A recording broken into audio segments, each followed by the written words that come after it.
Oh, looks like we are live now. All right. Well, I am going to click that back. All right. Hello, everybody. We are working. Yay.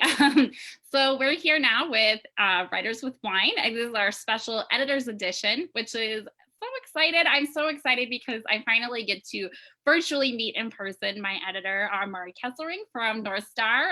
She manages the Jollyfish and Flux imprints, and Michelle is here, of course. And Michelle, I'm going to let you, I'll introduce Mari a little bit more too, but I'll also let you introduce our other guest because I know she was your editor. So yeah, well, I've actually met Barbara. Luckily, we met in Toronto about, I don't know how many months ago. I can't remember. We had dinner together. So Barbara Burson is, she edited my long list of impossible things, which I have right here. And she's, you were with the Helen Heller Agency, right? As a literary agent as well. Yeah. Yep. Yes, and I am a literary agent, and I sort of toggle back and forth a little bit between agenting and representing fiction writers and kids writers with some freelance editorial work, obviously, which is how I got the great fortune of working with Michelle. So my background is obviously editorial, and I was for many years working in publishing for, I guess the longest stint was at Penguin Canada I was there for about 10 years. And then I went freelance, and at a certain point, I was, working with a lot of writers, and I would work on their manuscripts, and then I would introduce them to publishers that I knew. And then I thought, this is familiar. There's a career in that. Yeah, so I thought, why don't I just sort of make that official? So I've been an agent just for the last few years, and I now have, I don't know, I guess about 10 or 11 clients. And yeah, and so it's, I'm still kind of discovering the whole agenting, what all of that is about, because I sort of know it, but I know it from the other side of the desk. I know it from the publishing side. So it's been really interesting and very challenging, especially right at this moment. So that's all I'll say for now. So. And I'll introduce Mari, like I said, who is the managing editor of North Star Fiction. She edited both of my books, which I was so fortunate, Unwritten and Rewritten. And then the new book, which I just finished reading last night, which is amazing. This is not my book. I wish it was. Story Magic, which comes out, when is that? In October. And then I'm also reading this one, which is actually Mari didn't edit, but Paris on Repeat, which comes out really soon. So I'll just plug that really quick too. That comes out on July 14th from Jollyfish Press. I'm very excited about it. It's an upper middle grade, so it's kind of a little bit more for your tween audience. Really fun. Yeah, I thought that one was really, I liked it. I haven't finished it yet, so I won't say too much about it. But yeah, Mari, sorry, I'll let you kind of, tell us a little bit about yourself too. Yeah, well, I'm the managing editor of North Star Editions. I handle all the fiction projects that we do. So I manage the editorial and acquisitions for Jollyfish Press, which is middle grade fiction, and then also Flux, which is young adult fiction. So yeah, we're a small independent press based in Minnesota, and looking forward to answering your questions today. I will, yeah, and then let's see, Michelle, we had kind of talked a little bit about some questions that I know Michelle and I were interested in, just because I think like the author editor relationship is just, it's such an interesting, it's such a close relationship, and it's something I think that I had a very different idea of, like, before I had ever published anything. When you kind of get this idea in your head when you're just trying to make it like, oh, I have to send it to this editor and I hope they like it. And, it's kind of like this whole like magical, like mythical person. And so I know probably a lot of our audience feel that way. So I thought it would be really cool today that, we can kind of get to meet some real live editors and find out they are people too. So, and a lot of times they're readers and writers, and how did each of you get into editing? Okay. It's really hard, the Zoom thing, because you never know if you're really making eye contact with anybody. So, okay. So my background was actually, I started as a poet, and I was writing poetry, and I went to graduate school and was writing poetry and got a master's in that, and kept writing after I left. But I guess at that point, I was somewhat, I suppose, somewhat of a pragmatist, and I thought, I could get like just a job and write poetry, or I could get a job, like spend my time more with books. So it just seemed like publishing it would seem like an obvious sort of thing to me to, even though when I was in graduate school, there were visiting writers who said, whatever you do, don't get a job in publishing because it will suppress your writing, which, it kind of did. I mean, it became a real struggle. But that said, I mean, I did get a job. I got a job at Simon & Schuster. I'm from New York City. So I started working in publishing in New York. And at the time I worked in what was called the copy editing department, because they actually had those. So I kind of learned publishing sort of from the inside out, and then moved up to editorial, and have just been editing ever since. The first book I edited was a home repair, the New York Times Guide to Home Repair and Maintenance, and and it got better from there. But it was, yeah, I also, when even though I had written, I was also the editor of my college literary magazine. So I always had that side of me that I was a writer, but a reader, and a kind of rigorous reader. And I always had an opinion about things. So, so in a way, it was kind of a natural fit.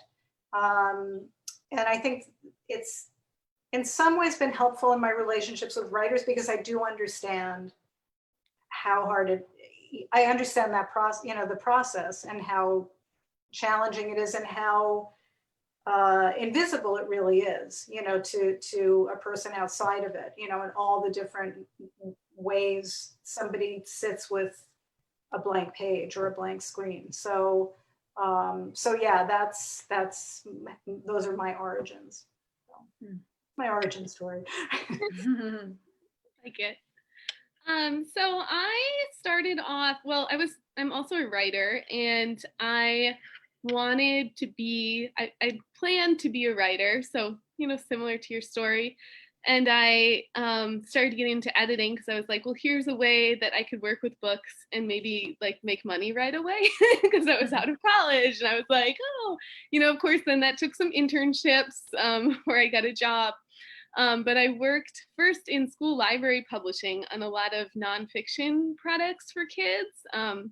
So all the way from like early readers for kindergartners, like, here's your book about dogs, to some higher level high school stuff where we were talking about like, events of the Vietnam War, so it was all over the map. Like I always say we would be really good at like trivia or something, because I have all these like random facts from the books I've edited in my head. So, but I always wanted to work in fiction. I wrote fiction, and I always had kind of a desire for that. So my first editorial job was with a company called Redline Editorial.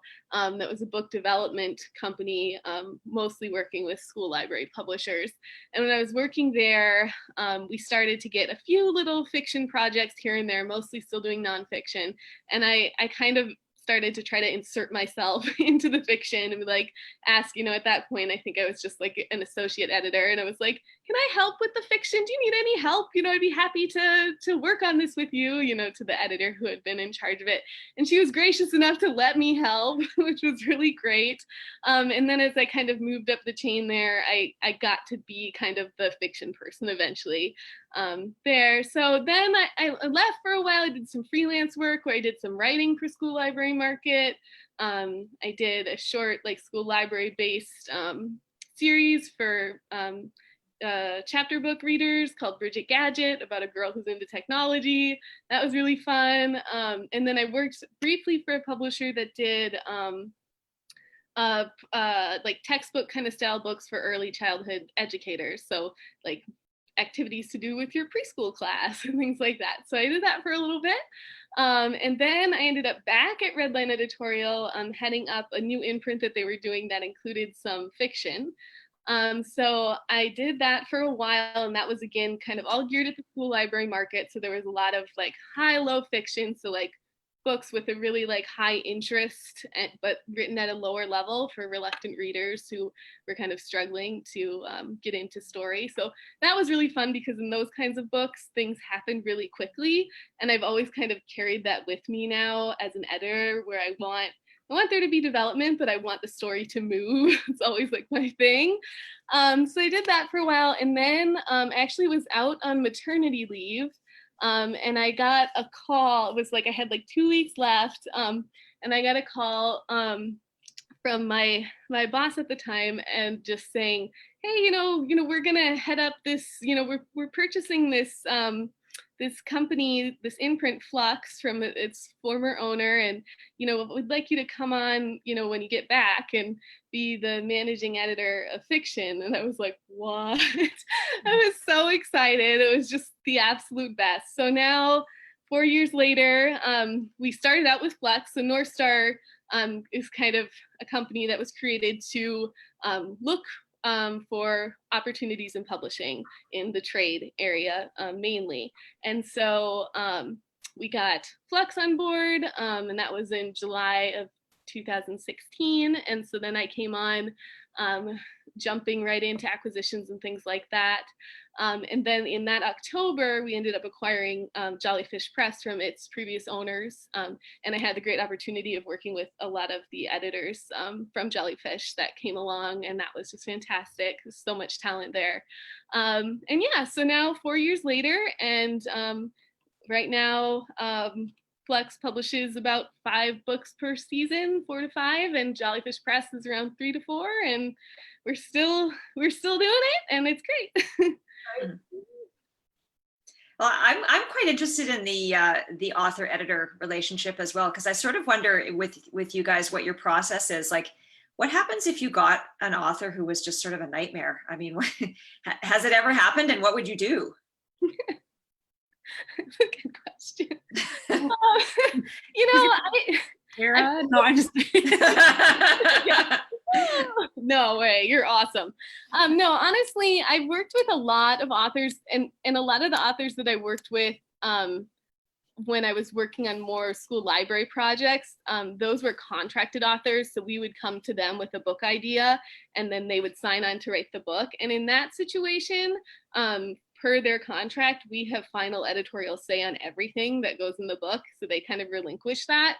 Mm-hmm. And so in those cases, I can't say that I ever had anybody that I was like, I just can't work with this person or something, but I just, we just work it out. I think that the thing that I always try to come to my editing relationships with is like compassion and understanding. And like Barbara was saying earlier, like writing comes from the heart. And, even if this is a contract book you're working on, or if it's a book that you've been shopping out to publishers and agents for a long time, like writing comes from the heart. And so there's like a personal connection to that work that an author has done. So I always try to kind of start there and lay the framework of like, here's what I like about your book, and like, let's work together on this. So yeah, I don't know if I really answered your question. What about you, Barbara? I've been fortunate in that, when I would acquire books, I usually was able to choose the books I could work on. So when I was working in-house, those are books that I acquired. Occasionally, I'd be asked to take on something. And for me, there's always like in that capacity as an acquisitions editor, a bit of a blind date quality. Like I would always have a meeting with the author. And most of the time, the idea is you want to be in the same orbit. You want to see the book the same way. So I felt if we came away from that meeting that way, then we were good. If I felt that we didn't, then that wasn't you don't want to begin feeling that you're adversarial or that you're already Mm. kind of pushing against something. I mean, that didn't happen very often, you know, that I would feel that from somebody. I think there was only one time where I was in a situation where I felt the author was, I couldn't find a way, you know, because there are times when if somebody, let's say, what do we mean by difficult? You know, let's say an author just disagrees like seriously about something. So sometimes it's a matter of finding another way to present it or another way around it. I mean, there are, for every impression or sort of problem, there's always like at least 3 different ways to go about solving it, right? So, so if it was that, you know, it was fine. But if it was a personality thing, there's not really much you can do about that. Yeah, you know, that's, so I didn't really have those sorts of issues. I mean, the only danger I have, and this is my, you know, probably that I've had a bit of wine now. And so I will say that, you know, there have been a few times where I've been doing this for such a long time and I get very excited. And so there have been a couple of times where I've just plunged right into the edit and the author needed a little bit better pace they needed me to slow down. They needed a little more love, like, right, like I love it. And now let's get on with it. You know, let me just like rip this up and we'll put it back together a better way. And, you know, so in 1 or 2 cases, and it sort of kills me in a way, but, you know, I did sort of, you know, alarm or hurt the feelings of 1 or 2 writers, and it worked out, but, you know, not before like abject apology from me, and you know, and a reminder to myself, you know, that as much as I assume, you know, that I love it and I assume they know I love it, sometimes you have to kind of go slower. So it's not so much that the author's a nightmare, but they may think I'm a bit of, you know, who is this person who's, you know? Yeah, well, and sometimes I think that like authors, the way an editor brain works and the way an author brain works is just different. So like if you're marking it up a bunch, it's because you're super excited about it, you know, like that's good. Yeah, exactly. That's very true. Yeah. The more ink, the more Yeah. better. You know, that's interesting. I wonder if that's helpful then, you know, to writers, like, because I know, like, for me, like, I know that because, like, as a teacher and I've done, like, some freelance editing, like, I know if I'm putting a lot of marks on it, like, I know that I care about it and that I'm spending the time thinking about it because it's, you know, it deserves it. So maybe it's helpful. I never really thought about that before. That, you know, you might understand that a little bit more as a writer if you kind of sat on the other side of the desk a little bit. Which yeah, it's like we wouldn't take it on if we didn't want to, you know, if we didn't want to do it. So yeah. So you don't just get assigned books. That would not happen. Like somebody would hand you one and say that, you know, we want you to edit this, and you start reading it and think, oh my goodness, like this, I don't even know what to do with it, sort of thing. When I first started when I first moved to, actually, in my first few years, I did get assigned books, and they were, when I look back at it now, the authors were probably difficult, but I was so new and so in love with what I was doing that I mean, everyone has a personality. You know, it's what makes the world so interesting. But so I think the books that I probably got assigned at the beginning were the difficult books. You know, they were the ones that, you know, my job after Simon and Schuster was at a place called Weidenfeld and Nicholson, which is now Grove Atlantic. But back then it was like new, and it was run by a bunch of very high-strung people. And I was an associate editor, and I got to work with some really wonderful writers. But the books were not easy. You know, it was a new house, and so a lot of the writers were first-time writers, or they were writers who had, you know, they had a long way to go. And so those were assigned to me, but I was just so excited and happy and I, you know, so to me, whoever they were, it was just, that's how they were. You know, looking back now, there are a couple of them I'd say, wow, like they really put me through my paces. That was not, you know, but it was all valuable. So yeah, and yeah, I suppose there were 1 or 2 that were less accessible, but I don't really have memories of those. It's more just, the challenge of it, of what they were trying to do. And yeah.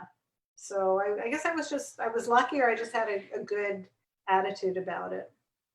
I don't know. What about you, Mari? Do you get to choose kind of what books do you take on? Or? So now I get to choose. So the way we have it set up, generally speaking, with North Star Fiction is that if the editor who acquires the book then edits the book. Mm-hmm. And so now I get to choose. But I also, in the beginning of my career, I did not. And then also as a freelancer, I would often end up working on books where, I just knew nothing about the author or anything going in. So it's like, work on this book with this author. And, I think for the most part, things would work out okay. And again, I was just like so happy to have work to do.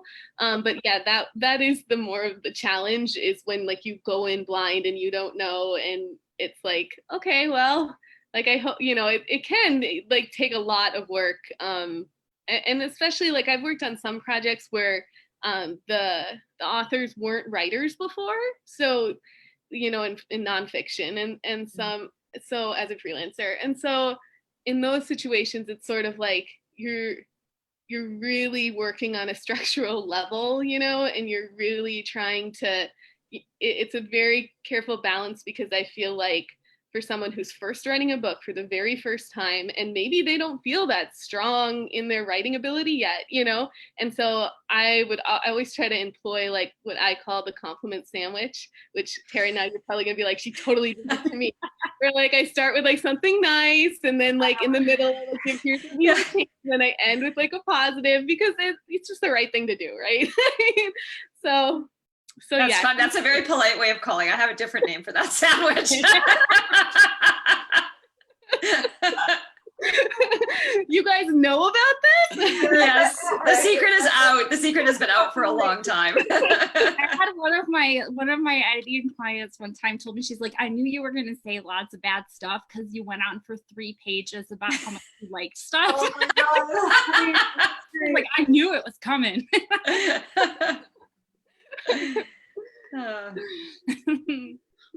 Well, that's funny. No, it's funny though, just to talk about one thing I wanted to mention with difficult authors, which I never did, and I wish I would have, but when Rewritten was due, the draft, it was due on April 1st, which was April Fool's Day. And so I really wanted to send an email that was like, here's my draft. I know that it's middle grade, and I'm using like the F word is frowned upon, but I really couldn't justify in the places where I used it. Like I had like this whole idea, and I was like, no. You would have given me a heart attack. I would have been like, what is she? That's hilarious. I know. Now I didn't do it. Now I'm just gonna hope that I have another book due sometime on April 1st. So it might never happen again. I know. I should have done it. I mean, I would have probably freaked out a little. I don't think I would have figured it out. You probably would have gotten like a really like nicely worded email from me being like, I see what you're saying, but so I'm curious because Tara and I actually both do editing work as well, and I'm just wondering because when I get a book to edit, like I'm not the final gate. I know that I'm just I'm one person along the way, and it's going to end up with hopefully with a publisher or an agent or whatever. But you guys are like pretty much the final gate. Like, does that make you nervous sometimes in terms of like getting it right and stuff? I mean, I don't know. I would feel like there'd be a lot of pressure on an editor in that sense. Yes. Yes. I would say like, because part of my job is I approve the final printer proofs too. So I'm literally the last set of eyes that see something before it goes out.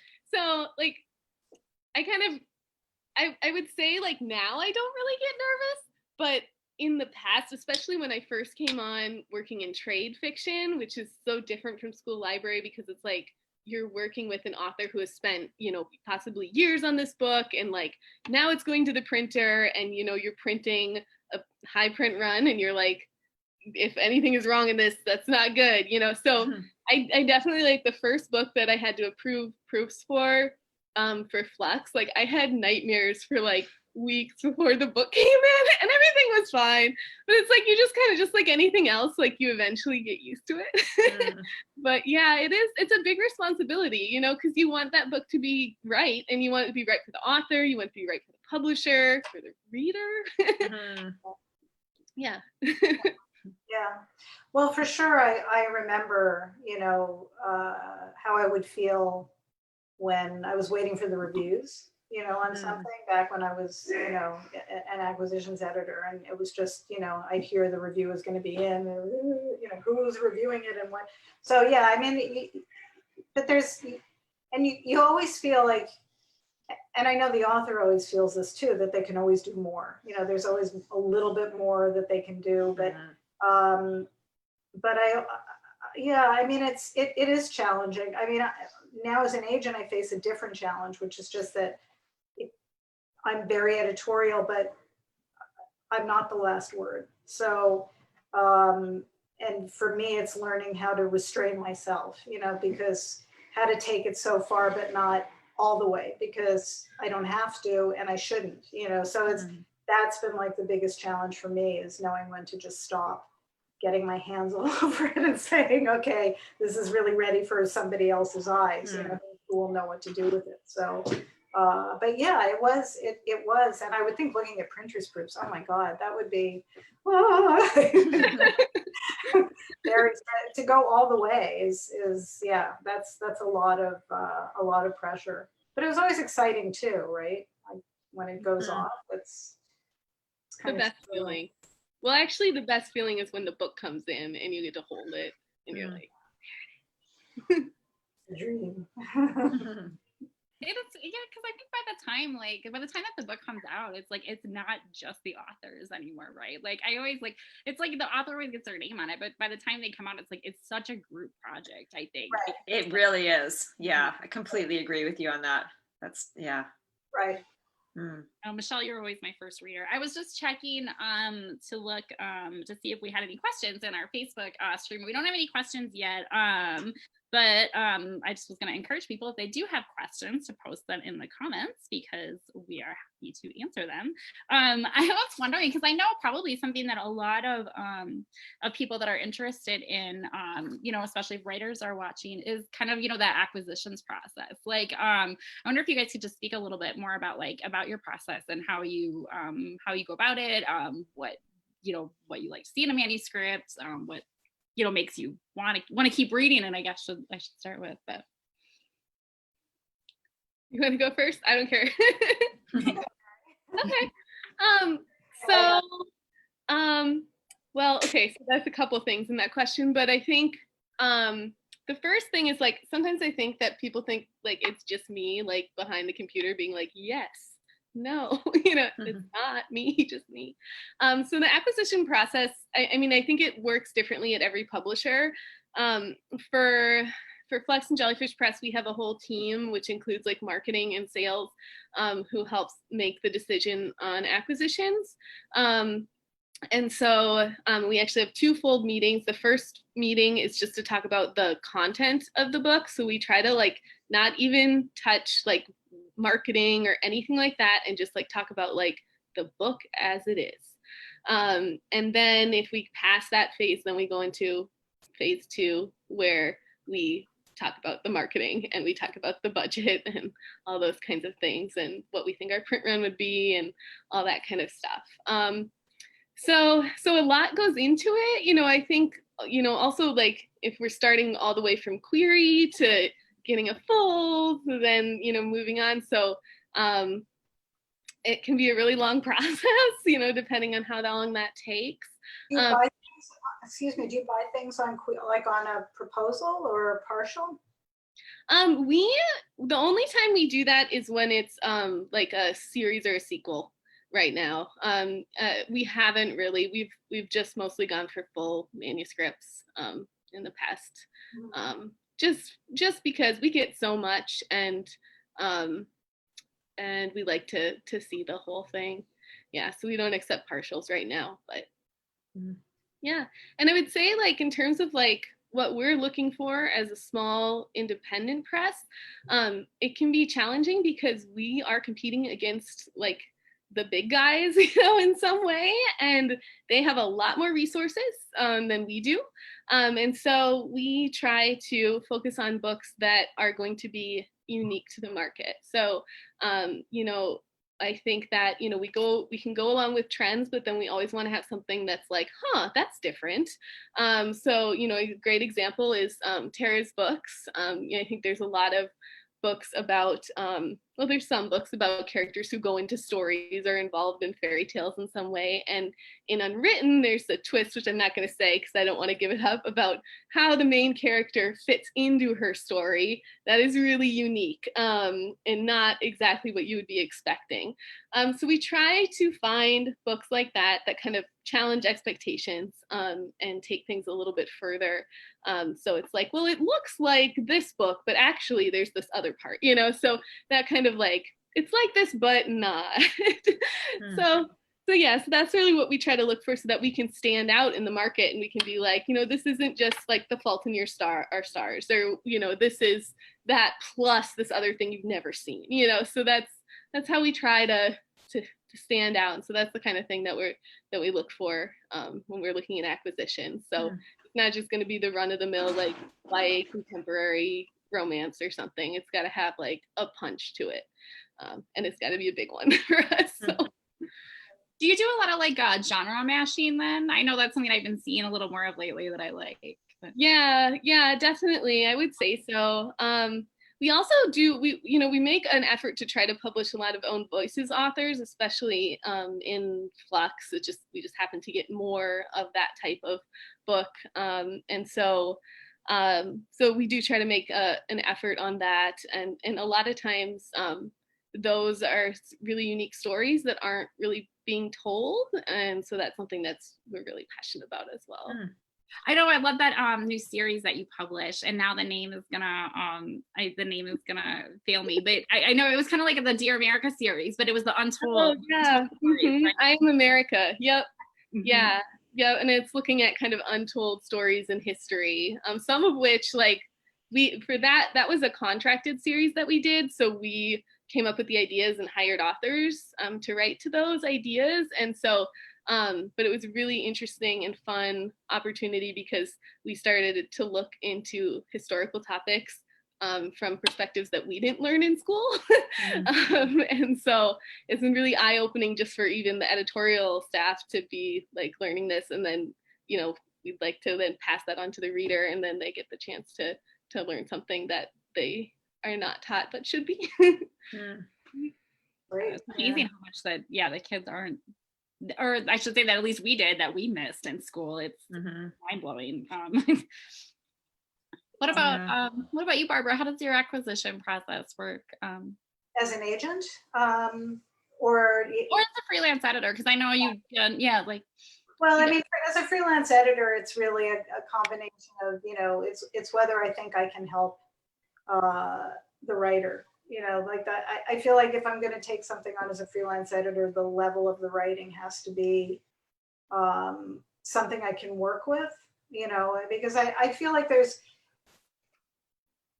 are a lot of writers who could benefit from taking a workshop or, working with other writers as opposed to hiring an editor. So if I feel that there's some way that I can enter this work and be constructive to them and help them make it better, then and they can pay me, I will take it on. So that's kind of how it works. I sometimes, I mean, I have pretty eclectic taste, so I'm pretty open to things, to different kinds of work. But most people approach me about fiction or memoir, and sometimes YA, but more adult stuff. So, and on the agenting side, it's a whole different, that's a whole different kind of thing, because that's much more about, it's really about voice and about vision, and whether the writer can really tell a story and is it a story that I think, people really want to read? So, Mhm. or is something I haven't quite read before, but that could, that's like a whole other thing. Hmm. But for freelance editing, it's more whether I think I can be of use and, help make it better. So. I'm wondering, when you get a submission as an agent, like how quickly do you know that you think you're going to fall in love with this story?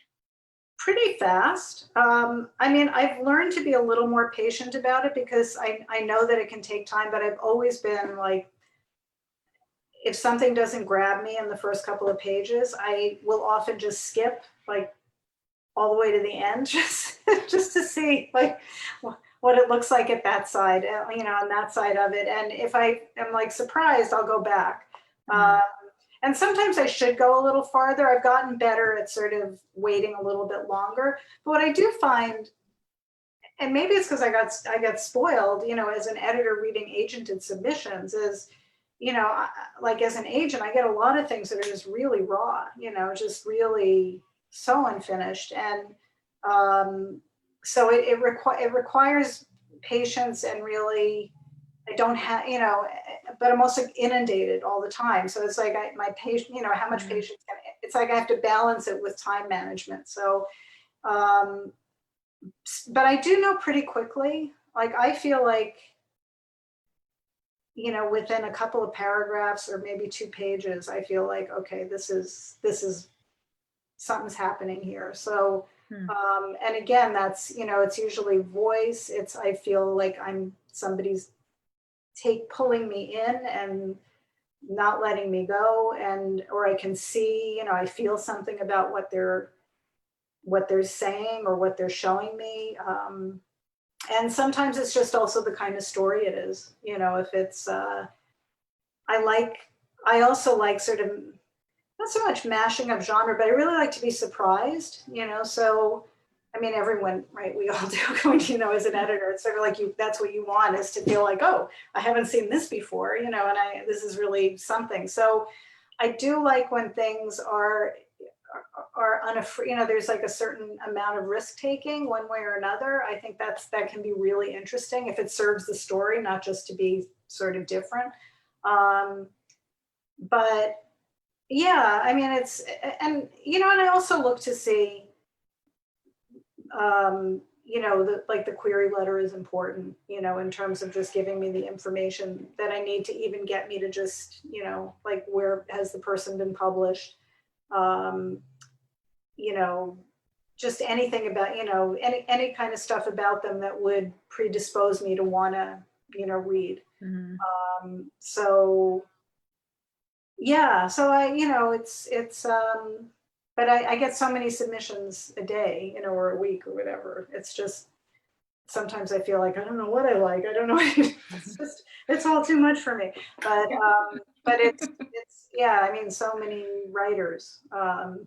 But yeah, it's definitely something that I process pretty quickly. So. Hmm. One question I get from my writing students a lot, kind of about the acquisitions process, and I'm curious if you guys would want to comment on it, is a lot of times, they'll say, well, I know I need to do, some revisions, but like an editor will help me with that, right? And I'm like, well, you probably want to have it as perfect as it can be before you send it. So would you take on a manuscript? Like if you knew, like you're looking and you're like, this is going to take some work, but I really like the story. Like, would you take that on, or no, not so much? It really depends. Yeah, I would say. I mean, because you sort of have to balance things out. So if it was a book that, like, it depends on what kind of work it needs too. Like if we're talking like the sentence level isn't great, then it's probably an automatic no, because that's going to take a lot of time to fix. Or it might be like a revise and resubmit. Hey, maybe you want to go work with an editor on this and then come back with it.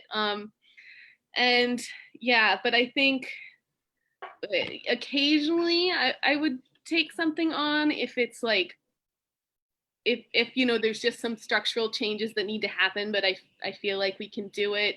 And in that case, I would always have a conversation with the author before we do an offer, to be like, hey, here's what I'm thinking, and it's kind of intense, so would you be on board with this level of changes? because the tricky thing is you don't always know that person's like full background, and some authors have a harder time making effective changes than others. So you have to balance, and you have to balance your time too and other things you have to do. So yeah, it's a complicated question. Yeah, for sure. Yeah, for me as an agent,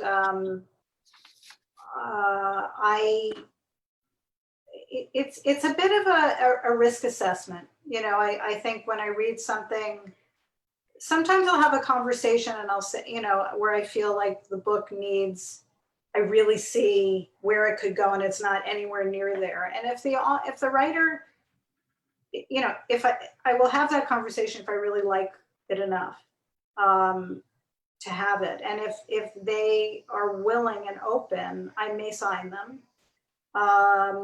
If I feel like I'm not really sure from the conversation, you know, their level of commitment, we're not, you know, I'm not sure they're, you know, I'll say like, go away and think about it. Or sometimes it's a matter of you really need to like do another draft. I'd love to see it again. You know, in one case, there was a writer, I loved her writing, but I felt like there were things about the story that just didn't work. And I felt like they never would. Like it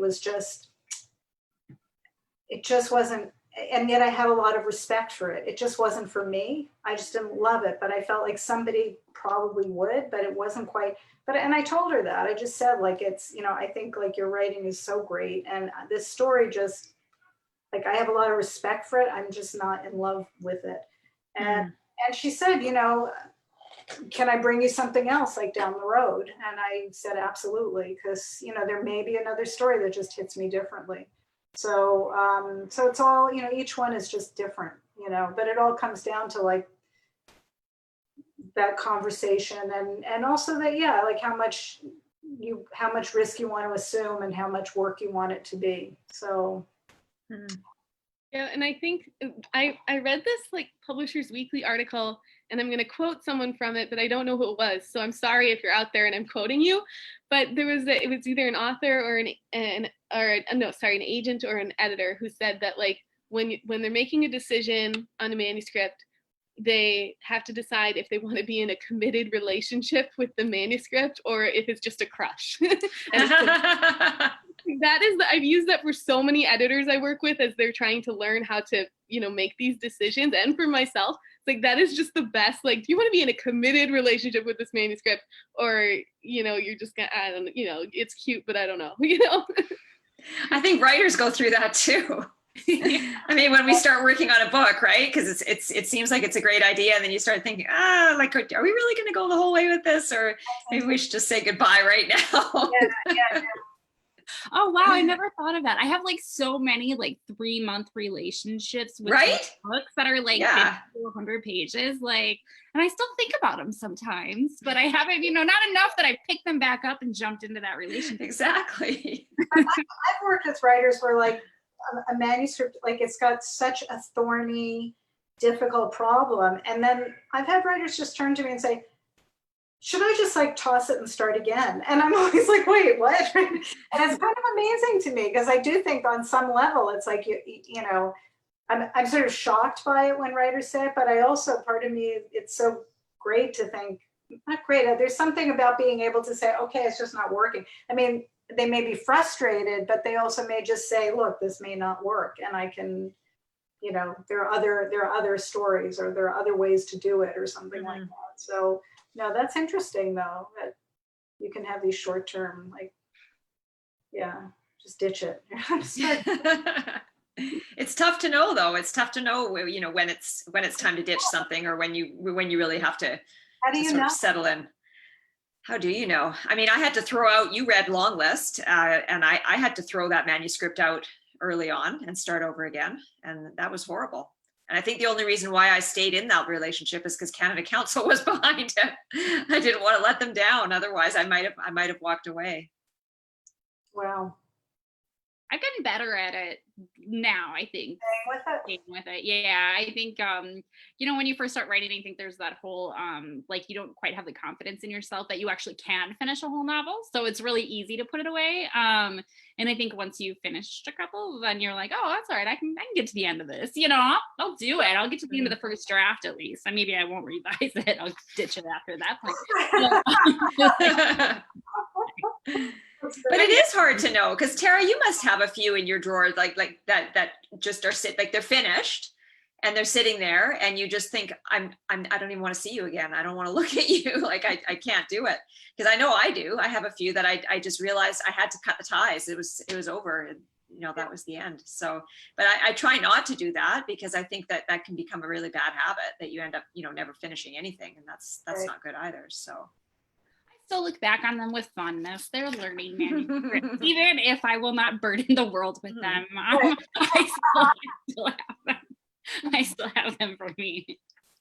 I was just looking, trying to look through any other. I know I have a couple more questions that I wanted to ask you, but Michelle, I didn't know if there was any on here that you were really. I mean, one of the things I think that would be interesting for people to know is if you guys have any advice for people who are writing novels or memoirs or whatever, like what you would want to tell writers, prospective clients, maybe. I would say not to keep working hard and to have good trusted readers and be prepared for a lot of work and know that it's a really tough market, you know, it's a very tough business, as you guys know, you know, and you have to manage your own expectations. You kind of have to hope for the best and prepare for the worst. I mean, it sounds so cliche, but it's, you know, publishing it doesn't get any easier. And, you know, what really is required is a lot of faith in your own craft and your own passion for it. And you need to find the ways to support that. And I don't mean like money making, but just to keep yourself nourished and you know, you need your support network and because you know, you do it alone, but you really need all the help that you can get around you because it's a really tough, it's a very tough kind of thing to do. So I have a lot of great admiration for writers who persist. And I think persistence is key. Mm-hmm. Yeah, and I would also say, so we do accept unrepresented manuscripts, so manuscripts that they don't have agents representing them. And so I guess I would say, you know, make sure if you're going without an agent and you don't have someone to, you know, be reviewing your query letter and things like that and pitching for you, be sure you're ready, you know, because you know, you kind of only get one shot. If we get something multiple times, we usually don't look at it again. We already got it, you know, unless it's like this has been completely rewritten. So yeah, make sure you're ready. If you're going to be sending it out there, don't be the only person who's ever read it. You know, have a critique group. You know, those can be really helpful. You know, and be ready. And then the other thing that I see happen a lot is I think that a lot of people, especially in young adults, feel like they need to like write towards an issue and make a book about like a specific topic or message. And sometimes it's not a topic or message or something that's really near and dear to their heart. It's something that they think might sell. But I think that the most successful manuscripts that I've seen, and that's in terms of, you know, being acquired and then also in terms of their sales with us, have been books that, you know, people wrote from the heart, you know, and they maybe had some kind of similar experience in their life and they took that and helped develop it into a story. And because if you're just trying to write to the market, your heart's not going to be in it, you know, so you need to, you know, when you look for a topic and what you want to write about, have it be something that you really care about. Because if you're really passionate about it, you know, the hope is then that's going to come through in your writing and the reader's going to be passionate about it too.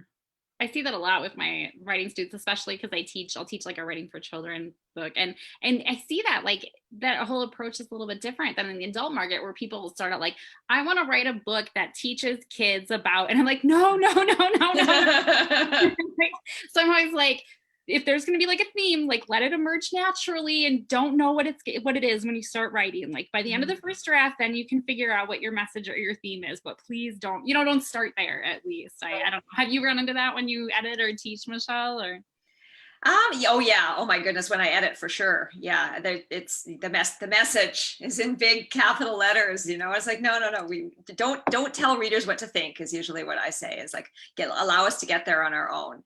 But I often find, I'm sure you do too, Tara, when I'm writing, like, I don't really even know what my themes are. I usually need somebody else to tell me what they are. Like, I'm not even aware that that's what I've done. So, which I think if you can make it work out that way is probably a good thing. But yeah, definitely. Well, Michelle, do you start with a character or do you start with what you get? Depends. You know what? It depends so much on the book. It really does. I think all of them are different because, like with Long List, I definitely started with the character because it was sort of very originally, it had to do with my mother, with her story, which is what I thought I was telling. In the end, I wasn't, but so it was completely inspired by her. But like with House of a Thousand Eyes, it was really more the political situation in East Germany that got me going in that sense. So yeah, it depends so much on the book. They're all so different. I don't think there's any, sort of like once you figured out how to do it once, it doesn't mean that that's just worked for that book and that's it. There's nothing else. So yeah. And your new book is so different, which I'm so excited to read. Completely different. Yeah. Yeah. Well, one thing I'm curious, and this is like, I guess kind of a two-part question maybe. One, is there like any kind of book that you get all the time that you're just like, don't send me any more of this book, like, because I see this like every day? And then the other part of the question is like, what are you looking for if like you had like a wish, like I want a book about X, so two-part question. I have some thoughts. I think the thing that we get a lot that I just really can't do anything with is male protagonist YA fantasy. It's just there's just not, unless there's some kind of cool twist in it, like there's just like not a lot. And the other thing that can be challenging for us is like trilogies that are already written, like a complete trilogy, because as a publisher, you have to think about the investment that you're making and the risk of that investment. So, if we publish the first book and it doesn't do well, then we still have paid for 3 other books in that trilogy.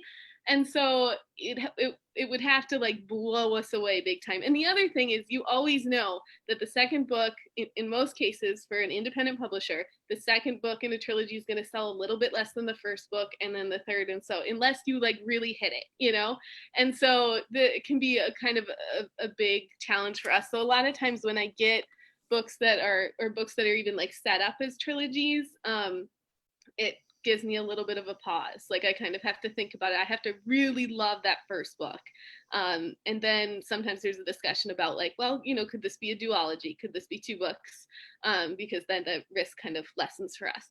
So it's challenging too, because, if somebody has something in their head as a trilogy, that, it's like, well, maybe that you need to, look elsewhere, so that can be a challenge. There's a lot of things that I would really like to see that are very specific. I already kind of talked a little bit about how we want like the kind of twist on a narrative, something different. So I won't go into that again. But in young adult in particular, I would just love to see more narratives where the protagonist is kind of part of like some type of protest or a push for something. I think that what am I thinking? There's the group of teens in Florida who for some reason I'm blanking on what but after the school shooting that happened there, and they kind of Parkland, yeah. And so like, something like teenagers in our country, and I'm sure in Canada too, are doing a lot of things, and they're pushing for changes, and it's like I'd love to see that reflected. And we've had some success in that area already, but I just love to see that reflected in a YA. I also would love to see more comedic middle grade, where, you know, kind of it's hard to do. That's why there's like not much of it. Love to see more comedic middle grade, but also love to see, and we've had some, we just acquired a book by Danette Vigilante, and it's called Tia Hugo's Speaks No Evil, and it's a middle grade, but it has like, she actually witnesses a murder in her neighborhood, and so it has kind of this like dark overtone to it, but then her community comes forward and like helps her. And so I'm interested in looking at more middle grade with kind of darker themes, but also with like the support of like an adult surrounding that are, you know, making this safe, or a way that the reader can get through it and also still feel safe. So those are just some of the things. I mean, I have a whole list of like, here's my gold star. I would just love if someone would write this. So Now I want to read all those books. So I think you're on something. I think you're on something. And I just took a sketch writing class. I finished it yesterday. So I'm like, hey, maybe I should try some comedy. You know. How about you, Barbara? Yeah, I also think about humor, you know, probably more now than ever, right? So I am looking for something that is really funny in mainly in middle grade. Because I think that, and I guess it is pretty challenging, but I would like to see something like that. I mean, most of the YA or middle grade I represent is pretty dark anyway, so but I just tend to gravitate in that direction. I guess I'm always interested in,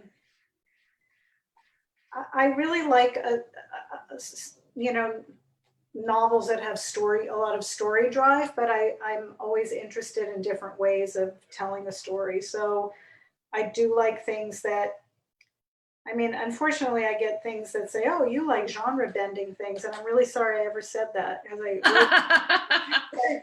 you know, it seems like this catch-all for everything, but I just mean like something that, you know, uses genre, but, you know, pushes at, you know, it tells like an important story, you know. So like I actually represent a writer who has written what I guess you call a horror novel, but it's also set in the gay village in Toronto, and it's about, you know, somebody who's stalking and murdering gay men in Toronto's gay village. And so it becomes, which happened here.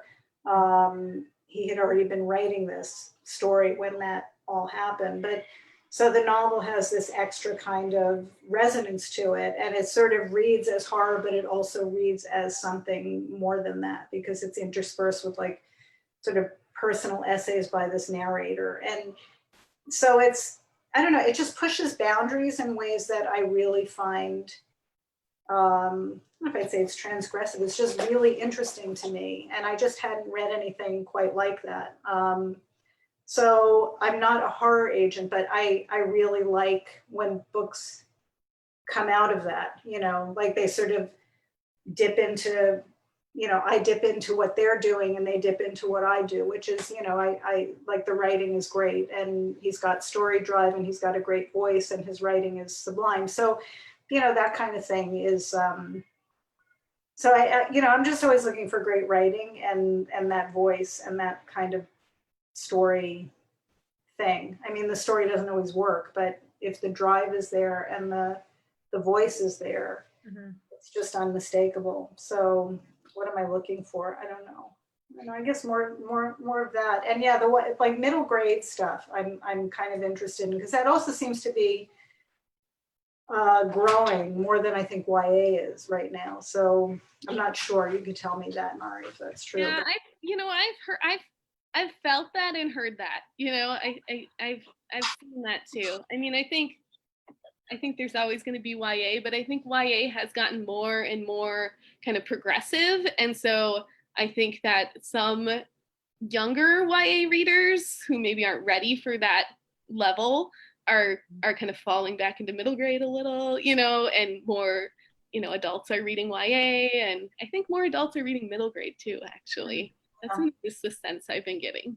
Yeah. I mean, I think like you with the protests or wanting I feel like with YA or with middle grade, it's like books that you feel are going to engage readers in a way that gets them thinking about values and choices without telling them what to think about values and choices, right? It's just like setting up a story that makes a reader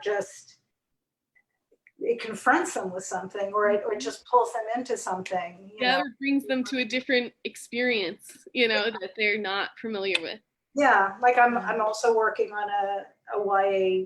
I'm thinking of this because I do actually have a YA writer that I recently signed, and he has this character who sort of lives in this very safe kind of small community, but has a little bit of a post-traumatic, because there was like a kind of dysfunction, outside of the community. So this person is exploring the world again and having to make all of these choices about like who is a good person, or who can be a friend and who isn't, and what's right, what feels good and what really isn't, and what this character is confronted all the way with like these kinds of really difficult decisions to make. And it's not like so heavy. There's a lot of humor in it, and it's full of surprises, but it's just really challenging in a way that I think, and complicated in ways I think readers will enjoy, because it's kind of a puzzle, but yeah, that kind of weighing and measuring is really interesting. Really interesting times we're living in, right? That's for sure. Maybe too interesting, but Yeah. It's very interesting times. Although I have one of my writing students is working on will finish a novel that has some protest elements. So it's very, very good. So now I'm gonna tell her, send it your way. Send it your way. I see that it is 6 o'clock though, so I suppose we should probably sign off. I'm gonna have you guys just stay on for a minute yet, but we'll say goodbye to everyone. Thank you for everybody for watching. It's been great. I feel like I learned a ton, and just listening is giving me so many ideas for stories and things I could change in mine. So yeah, thank you guys so much for coming over here and talking to everybody. It's awesome. pleasure. Really great. Thank you. all right, thanks guys. Bye. Bye.